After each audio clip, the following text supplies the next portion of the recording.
So if you're watching this video, congratulations, you've made it to the year 2024. Okay, so if it had not been the Lord on our side, where would we have been, Abby? Okay, so in the light of Thanksgiving, I'm making this video to actually share a testimony with you guys. It's something I've never done, and if you are probably my friend or something, you would have noticed that somewhere along the year or within the year, in like May, I got missing. Okay, I was online, but then I wasn't posting because I was terribly sick. I thought I was going to die, to be very honest.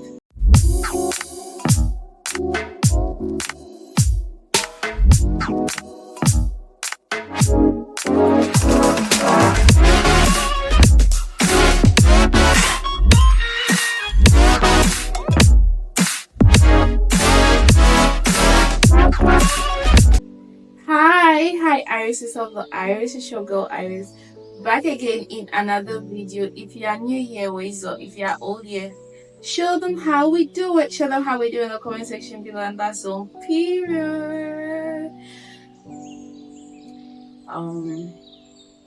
So I can't exactly remember the date. If I'm editing and I find the date, I'll put it there. So this was how the thing started. Okay, I was coming from work, sat in Trotsky. Don't look at me like that. I take Trotsky. I don't have a car. Yes, and I've been sleeping there. If I'm feeling sleepy, come and shoot me. So I took Trotsky from work, and I was coming home, and then I started feeling sleepy. Okay, so I dozed off a bit, and then suddenly I felt this sensation on the top part of my right eye. Okay, like above my brow.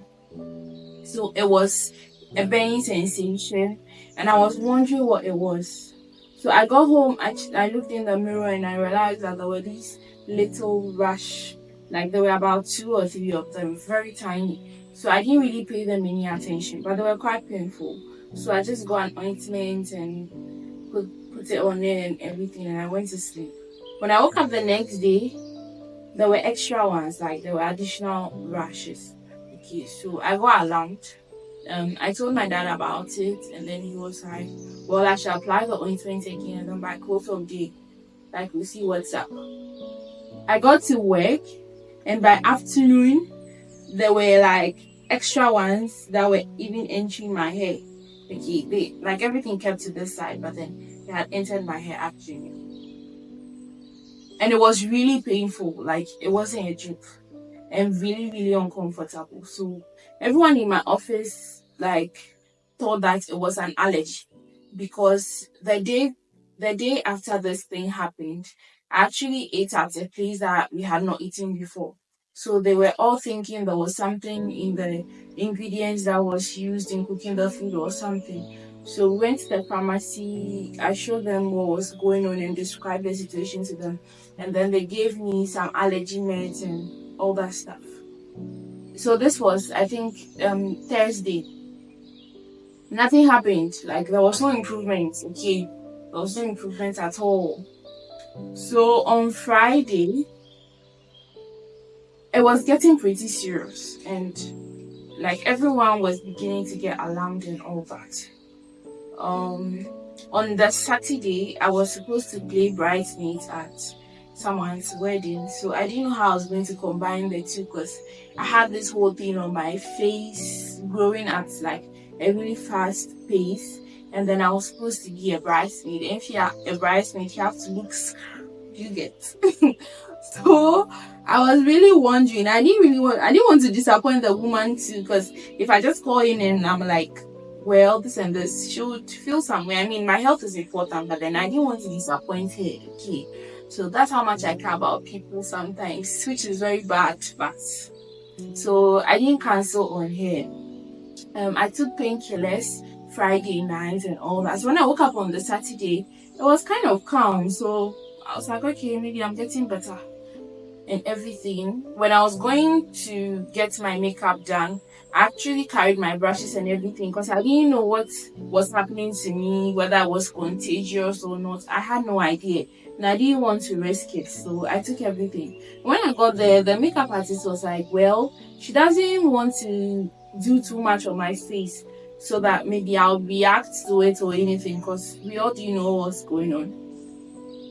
Well, so that was what they did. Just minimal makeup and all. So I wouldn't really look rococo, like raw.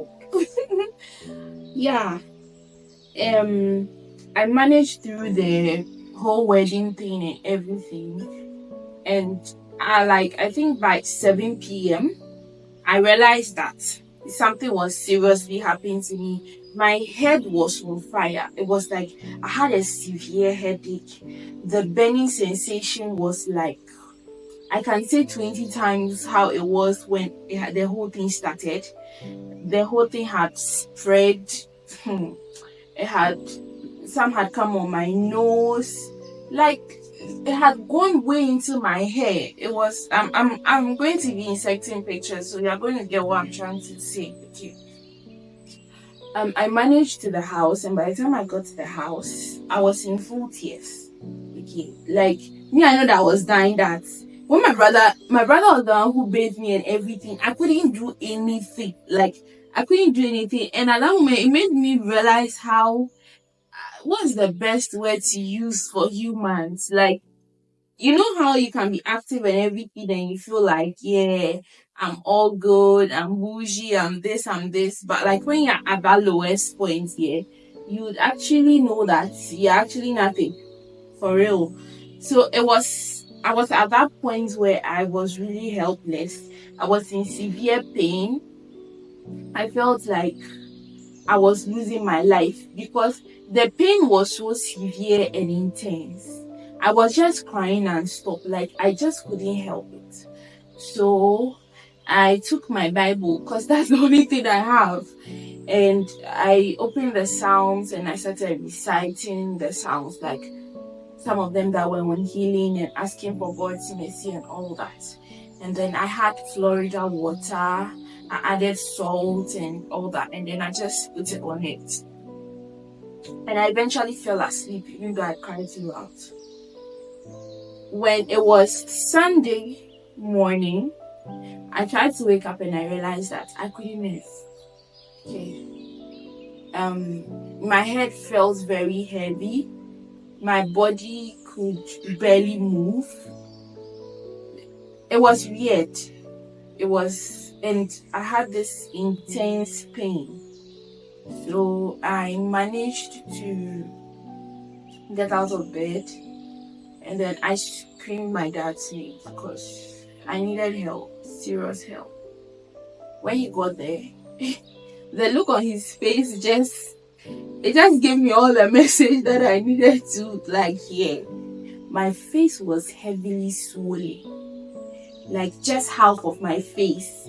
You guys, like I mean, by now when you're watching this, they are looking at the video, like the pictures and all. You know what I'm talking about. My face was seriously swollen. Okay, it was not even funny. It was not funny at all. So I called our pastor, and when he came, he was like, he came to pray with me. Honestly, it's funny, but in times like that, the only person that I tend to or know how to turn to is God. Because if it's not God, who else do I know? If you know me, you know I'm a certified Jesus girl. I mean, I have my flaws and all, but you can't take it away from me. So, in those moments, it was just Him that I could rely on. So, I mean, I was weak. I was trying to do my own prayers and everything, but I knew deep down that I needed like a higher authority and everything. So I called our pastor when he came to the house, came to bring me a bit. And then he said my dad should take me to the hospital and then he should keep him posted. Everything that went on at the hospital was like blurry to me, but I remember very well that I was really pissed at the doctor because I mean I was going through a lot and then you were there telling me I'm just saying myself. I was there going through a lot, and this guy was telling me that he thinks it was a sexually transmitted disease. Can you imagine? I mean, I'm like, can you just? And he was so unprofessional. He was on a phone call, and then he was consulting me. Can you imagine? I just looked at him. I was like, all of you, Seth, you're not even serious. Some of you, not all of you, forgive me. I mean, I have better friends and also, yeah. So that happened. And then I told him, look, you'd have to cross check again. Take me to the lab and get some tests and everything, because you'd have to have sex to be able to get sexually transmitted diseases or whatever it is he was saying, or infections or whatever. So, I mean, I haven't. So you can't tell me that. And then he referred me to the lab, they did their stuff, and they gave me meds. Some expensive meds. I didn't even know what it was. Very, very tiny things, but costly. And we came back to the house. So it was my dad, and then my twin came to meet us, okay, at the hospital. So the two of them brought me back to the house. I managed to sleep. I mean, I couldn't eat and anything. And when I bath, I can't really bath my face, okay, because you can't touch my face. Like, the left side of my face was good. Just the side was really in a good condition. And then the right side was not at all. So I'll have to use a face towel to gently just dab on it a little, okay, because I can't use the face like that. Um, that happened. That was on a Sunday. On Monday, the face got extra swollen. it got extra swollen. And my dad kept making calls. Okay, he kept making calls. He kept making calls. And he called one of my aunties, and she's very familiar with this herbal stuff. So she said, if we used certain herbs and then set certain scriptures on it, and then use the, if it's spiritual, it will deal with that aspect before we start dealing with the physical part of it. So quickly, my mom looked for the herbs that she did mention and all that, and then they grinded everything together. When I finished taking my bath, that was in the evening, she put the paste on my face, and then I went to sleep. When I woke up the next morning, I woke up with so much energy. Like, I just felt like, yo, there was some improvement, at least, like, not on the face entirely, but then, like, my energy level had increased. So I was grateful for that. I woke up, and then I was happy a bit, because I mean, I was better than the previous days, obviously. Then when I touched the upper part of my face, the right side, of course, I felt that like that whole place had become really hard. So I managed and got in front of the mirror, and I saw that everything had become black. Like, when something burns your skin, the way it becomes black or dark or whatever, that's how everything became, like all the rash. And I don't know how to describe whether it's a rash or, like, from the screen, obviously I don't know if to describe that as a rash, but they weren't looking like rashes. They weren't looking like, I don't know what to describe them. They were really watery, um like something that had melted on my face. It was really disgusting. I'm sorry. I'm really sorry to be showing you all that, but I need to share this. So everything had become black, and I was like, okay, this is probably working. So my mom made me take my bath and everything, and then she applied it again. And then that was when I could actually lay hands on our pastor again, like our general overseer actually. So I went to his office at church, and then when he saw me, he was like, "You really look beautiful." I know he was teasing me and everything. And then he prayed with me. So I come back home, I come and apply the meds that my I was still taking the hospital one, no, because at this point, all that mattered was for me to get better. So I was doing the hospital thing, doing my auntie's own, and then going for prayers. Okay, so it started getting better. Basically, everything started getting better. I was really thankful. And then the slowness and everything decreased. My headache was gone. And I mean, I became strong, not as fit as I should be, but then I got really better.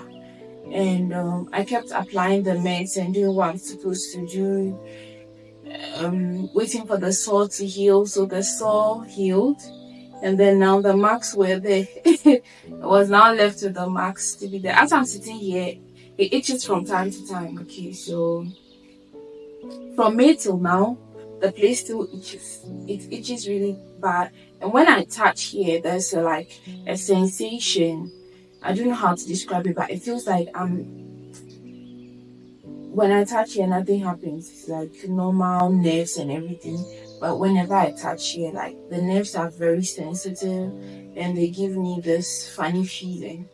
But I'm really grateful to God. This is not the first time that something like this has happened to me. Well, this one was pretty serious, and um, I'm just really thankful for my life. The one that had happened before happened in 2020.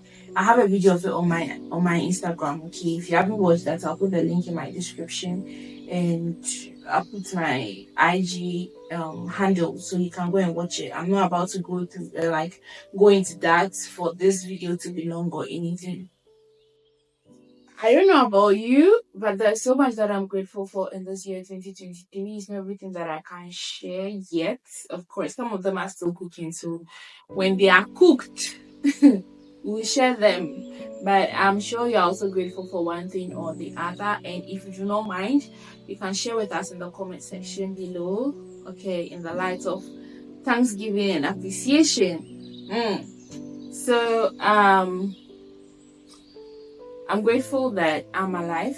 I'm grateful that all this beauty, don't worry. I'm grateful that my face is back to normal, it's restored, like nothing happened. Yeah, it does look like nothing happened to me. And if I don't tell you or show you pictures, you don't know something happened. So share that testimony with us. Me, I'd like to know. So please say it in the comment section or whatever. Just share it and let's all be thankful for each other. On that note, if you haven't subscribed, what are you waiting? Please don't carry this lifestyle to 2024. Do you want me to beg you? Why like this? Why? I don't have shame. Please, it's begging, I'm begging you. Please subscribe to my channel. Do not forget to share, comment, like, and I'll see you in the next video. It's bye for now. Bye.